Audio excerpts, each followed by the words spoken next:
licks does it take to get to the Tootsie Roll center of a Tootsie Pop? A good question. Let's find out. 1, 2, 3, 3. Well, not since that great question on how many licks it takes to get to the center of a Tootsie Pop has everyone been playing the great guessing game. As it turns out, the wise Mr. Owl said the answer was 3. Well, the real answer was 4,500, so he only missed by 2497 licks. Now, there's no doubt, of course, a lot of folks are going to be wrong also when it comes to the number of rate hikes we're going to see the Fed this year. Joining me now, the president of American Action Forum, Douglas Holtz-Eakin. All right, Douglas, the consensus is 25 basis point hikes, and that has to assume no improvement in the supply chain, that wage spikes keep going up, energy prices remain elevated. What are your thoughts? Well, suppose we got that's 150 basis points. Well, what's your forecast for inflation in that environment? Well, it's got to be at least 4, which means we've got real rates at minus 2.5%, and the Fed's not very tight. So this is really a question of how loose do you think the Fed will remain? And my guess is they will remain pretty loose. 1, they're very uncertain about the state of the economy. 2, they're switching from having the foot on the accelerator to the gas. They're going to do that cautiously.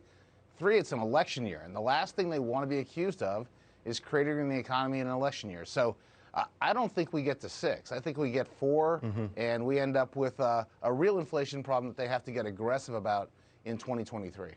Doug, much has been made of government debt. We talk about it all the time, but we also have learned that the U.S. households took on $1 trillion in new debt just last year. Auto origination loans, they set a record $734 billion.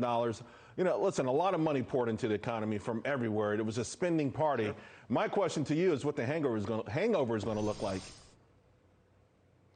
Well, I think the debt's a little bit of a misleading thing to look at in isolation. The flip side to a lot of that debt is a housing market that's red hot. So we saw the other side of the balance sheet going up very rapidly, and the net worth position of owner-occupiers is very good.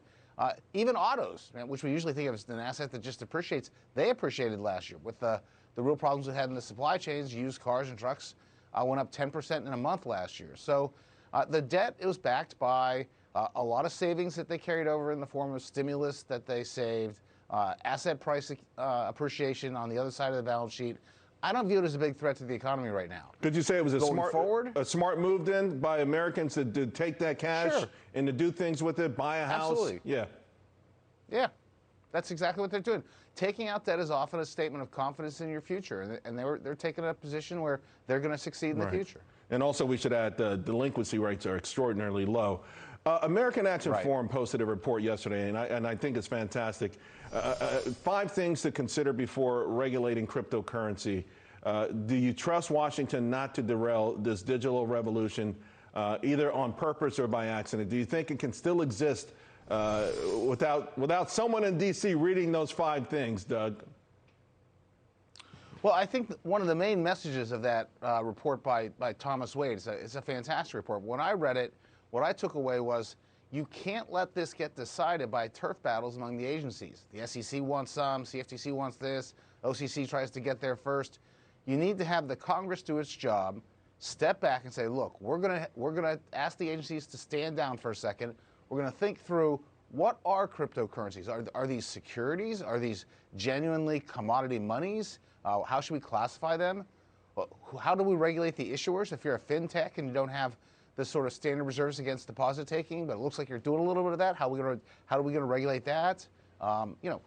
What's the future in terms of the innovation and new issuers?